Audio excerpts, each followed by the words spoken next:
Hey guys, you're in a nutshell with me, Ina. Alam nyo, pagising ko ngayong umaga, I saw a number of you guys asking me sa aking Facebook kung totoo itong isang kumakalat na article tungkol sa sinasabi na Canada will supposedly end open work permits. Okay, mawawala na daw ang open work permits. Parang lahat daw magiging employer-specific permits starting 2026. Aba, okay guys. Ngayon pala, sasabihin ko na sa inyo, no, it is not true. Okay, at syempre, hindi lang ako ang magsasabi sa inyo niyan. Okay, kasama natin, buti na lang, napaka-accessible ni Attorney Lou Dangzalan. Nakita nyo, Lou Jansen Dangzalan, not AI. Guys, may susunod kaming episode tungkol dito. Isa na naman po kasing fake, YouTube episode, spreading fake information rather.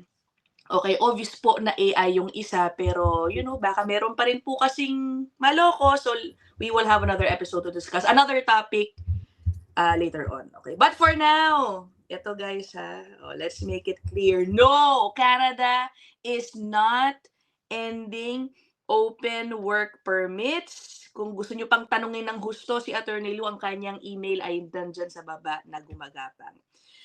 Hi, Attorney Lou. Okay, pakita natin ang mahiwagang article na ngayon ay kumakalat. Ito. Okay. Unfortunately, it has also been shared by some, social media personalities, mga vloggers dito po sa Canada. And I don't blame them kasi, maluloko ka din eh. Mukhang legit in a way. But if you are like, me na minsan, syempre, always, to double check ko pa rin. Parang lalo na kung kaduda-duda ang kanyang topic, hinahanap ko yung source. Okay? The article itself, Attorney Lou, does not even cite any source from IRCC or Canada.ca. Anong first impression mo nung nakita mo to, Attorney Lou? Nagulat ka din ba o natawa ka na lang? Ano ba? Natawa ako pero sa totoo lang nalungkot ako after realizing nung nakakatanggap ka nga ng mga inquiry. Kasi hindi daw ikaw yung nag-bring to attention netong lecheng article na to. Panimula pa lang ng taon, di ba? Merong mga kakalat na biglang mga pasabog na ganyan. At alam mo yun, ang anxious na nga ng mga tao. Tapos may mga salot sa lipunan na gagawa ng ganitong kabalustugan, di ba? Pasensya na, panimula to. Pero hindi kasi sa totoo, ang daming naabala, di ba? Sa ganitong bagay. Ang daming mga at their edge na, di ba? Like emotionally and mentally, yung kanilang mental health ay sobrang pudpud na. Tapos may kakalat na ganito.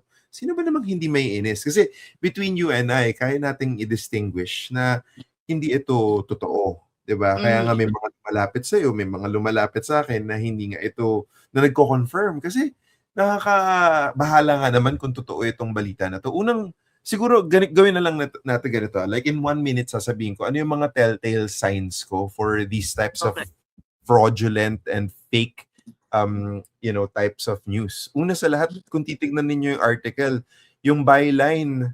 Yung byline pa lang. Yung apelido si Caroline. Sino si Caroline? Diba? Ito, Caroline. Hindi man lang naging diba? Ayun written by Caroline. Written by Caroline. Tapos pangalawa, tignan mo, application for work permit extended. Tignan mo naman yung flag ng Canada na yun, tagpi-tagpi, di ba? Teka muna, tira mo, Luke. May parang link yung name na Caroline. Kinlik ko. O guys, sino niyo yung lumabas? Mawalang picture si Caroline. Okay? Diba? Tapos may ibang siguro articles written by her ang lumabas. O, diba? So, tas pangalawa, ano ba tong HMSC Times? Hindi naman siya credible news report. Siguro in the days and age of social media, guys, yung mga kasama natin dito sa In a Nutshell, maging mapanuri po tayo. Kung hindi po trusted and trustworthy yung source ninyo, i-double check po ninyo. Kaya salamat po dun sa mga nag-reach out, nag-point out nitong kabulustugan na article na ito. At kaya nga nung nag-message na rin ng marami si Ina kanina na paulit-ulit nga na nakakatanggap siya, sabi ko, hindi kaya magandang mag-episode kahit maikli lang para magkapag-public service announcement tayo, 'di Yes. ba? Hindi po ito'y totoo. So, pangatlong Correct. punto na ginawa ni Ina kanina, talagang research siya, alam na alam ko 'yan kasi talaga textan kami ng textan kanina pa. Sabi niya, "Ba't walang government source?" Yun, isang telltale sign. Bakit na napakalaking bagay na announcement, bakit walang announcement sa website mismo ng gobyerno? Kahit man lang marites ito, kapagka titignan mo yung mga ano, yung mga mainstream na ano, na outfits like Toronto Star, CBC, they would be talking about something as big as this, 'di ba? Pero Yeah, wala, ni anino wala. Tapos kung correct. titignan ninyo yung mga articles na laman nitong same, platform na ito, ay kaduda-duda yung mga content. Tapos sobrang clickbait yung type ng mga headlines. Kapagka ganyan po, again, maging mapanuri po tayo, 'di ba? Oo. Busisiin po natin, totoo ba 'to? Sadly ngayon, in the age of, artificial intelligence na ang bilis mag-create ng internet slop, para kumita po, click lang ng click, views lang ng views, kikita sa mga ads. Kapag screenol po ni Miss Ina ito, da-down lang siya diyan, makikita ninyo kung ano-anong mga advertising ang lalabas. Hindi, I found a way to take them out, no, for the sake of our episode. Guys, kapag i-click nyo, oh my gosh, kung ano-anong advertisement ang Correct. lumalabas. Yung 'di ba? So yung mga gano'n, kumikita po sila ng ganyan, wag po nating pansinin. Tignan po natin yung mga trustworthy sources, yung mga journalistic sources po na alam niyo yun at, yung mga ano naman po, yung mga ibang influencer naman po, pakiusap lang before ninyong i-spread ito, verify naman po. Alam niyo yun? Kasi ang dami pong mga tao na nagpa-panic. 'Di ba, Yeah, nakakaawa naman lalo na po yung mga patapos na, so nanenerbiyos sila. So, wag po tayong correct. mag-spread ng fake news irresponsibly. Okay. For those who are just watching now, no, baka mid-episode sila makakita. Hindi po, fake po to ha. Fake news yung naka-upload ngayon. Kasi nga kumakalat ngayon and we are here to tell you guys that hindi, huwag niyo siyang paniwalaan. Kasi nga, no, ang dami nag-PM sa akin. O meron din, kunyari lang ha, I'm just showing, just to show you how fast this false information is spreading. Okay, tingnan mo, Miss Mhm. Ina, confirm ba itong news? Sa comment section meron din. This morning yan may kumakalat na it will end. Ayan, at meron pang iba, ito rin, 'di ba, mga nafo-forward sa akin ng article na ito. Yeah, ay mali pala yung nakita ko. Okay, anyway, ayun guys, but Lou, you know what's annoying sa totoo lang, the Mhm. effort put in dito sa article na ito. If you read it, talagang nag-effort siya na parang very detailed. Meron pa siyang sinasabing, ang papalit daw kasi umano sa open work permits, ito meron daw new work license rules na maapektuhan daw foreign nationals, temporary residents, international graduates. Meron pang ibang, may isa pa ditong chart. Ayan guys, sinasabi niya, paano magbabago? Currently, open work permits daw magiging employer-specific license. Pati daw Mhm. student spouses magiging employer-sponsored applicants. Ito ngayon ko Mhm. lang narinig to, meron pa ditong ang primary focus ay magiging market control and compliance. Yung mga ganyan. Saan Yeah. kaya meron Ano, pa yun dito? nga, ang dali lang kasi, sorry, pero ano, i-ChatGPT niyo lang 'yan, ang daling mag-create ng mga ganitong content. So, yeah, Oo, mukha siyang pinag-isipan, pero kung titignan niyo po, ang dami pong new terminology diyan na parang napaka earth-shattering and groundbreaking nga ho, na correct. siguro parang talagang pagdududahan na talaga, 'di ba? Yung Oo. walang chatter sa mga professional networks, let me confirm that, na among immigration lawyers, there's no talk of something like this.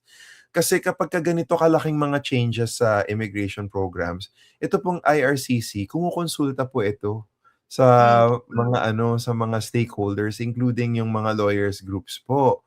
Ah, walang gano'ng balita. Walang yeah. nagkonsulta, walang kumontak sa amin. So, you know, talagang halatang nananakot lang talaga yung article for the clicks and for the Yeah. likes and for the shares. Oo, talo pa niya nga yung IRCC, may rollout plan na siya kung paano daw mangyayari in gradual phases. So, January to December 2026.